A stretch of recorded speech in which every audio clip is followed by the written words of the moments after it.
সারা সপ্তাহ মাছ মাংস খাওয়ার পরে যখন কিছুই ভালো লাগে না, সপ্তাহ শেষে এইভাবে ডিম ডালের চচ্চড়িটা খেতে বেশ ভালো লাগে। তাও যদি এর টেস্টটা আবার হয়ে থাকে হোটেল স্টাইলের মতো। তো চলুন আজকে আপনাদেরকে এই ভীষণ মজাদার ডিম ডাল চচ্চড়ির রেসিপিটি আপনাদের শেয়ার করছি।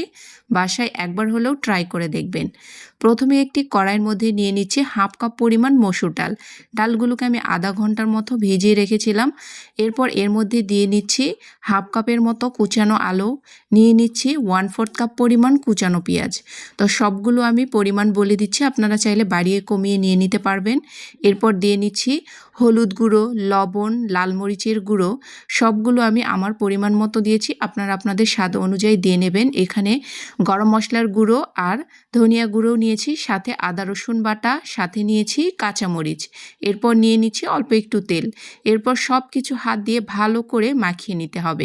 ভালো করে মাখিয়ে নেওয়ার পরে এর মধ্যে দিয়ে নিচ্ছি পরিমাণ মতো পানি, যা দিয়ে ডাল এবং আলু পুরোপুরি সেদ্ধ হয়ে যাবে।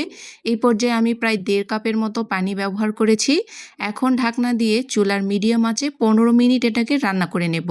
15 মিনিটের মধ্যে সব কিছু একদমই সেদ্ধ হয়ে যাবে। তো 15 মিনিট বাদেই ফিরে আসছি, দেখুন সব কিছু পুরোপুরি সেদ্ধ হয়ে গেছে, পানিটাও অনেকটা টেনে গেছে। এই পর্যায়ে একটু নাড়াচাড়া করে নিচ্ছি। তো একদমই গলে যায়নি, ডালটাও কিন্তু কিছুটা আস্ত রয়েছে। এইভাবেই এই ডিম ডাল চচ্চড়িটা করে দেখবেন। তো এটাকে আমি একটু নাড়াচাড়া করে এর মধ্যে আবারও 1 কাপ পানি দিয়ে নিচ্ছি। এটাকে আমি একটা সাইড করে রেখে এখন এই ডাল চচ্চড়ির মধ্যে আমি যে ডিম ব্যবহার করব সেই ডিমগুলো প্রিপেয়ার করে নেব। তো প্যানের মধ্যে অল্প কিছুটা তেল দিয়ে নিয়েছি, এখন ডিমগুলোকে ভেজে নেব। আমি আজকে 4টে ডিম পোস্ট করে নেব। আর এইভাবে ডিম ডাল চচ্চড়ি আপনারা বাসায় তৈরি করে দেখবেন, খেতে একদমই হোটেল স্টাইলের মতো হবে।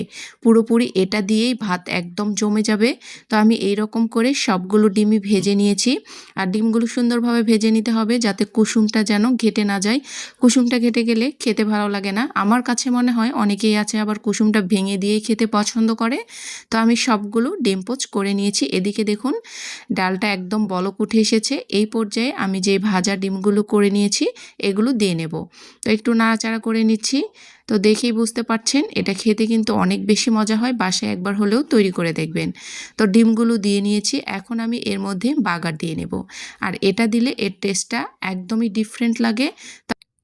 এর মধ্যে দিয়ে নিচ্ছি বাগার। এই পর্যায়ে শুকনো মরিচটা অ্যাড করে দেবেন বাগারের মধ্যে, দেখবেন খেতে দুর্দান্ত আসে। আর গন্ধটা যা আসে না, একবার খেলেই বুঝতে পারবেন। তো দেখুন তৈরি হয়ে গেছে হোটেল স্টাইলে ডিম ডাল চচ্চড়ি। এইভাবে বাসায় তৈরি করে দেখবেন, মাছ মাংস খাওয়া ভুলে যাবেন। আজকের রেসিপিটি ভালো লেগে থাকলে শেয়ার করে দেবেন। আল্লাহ হাফেজ, আসসালামু আলাইকুম।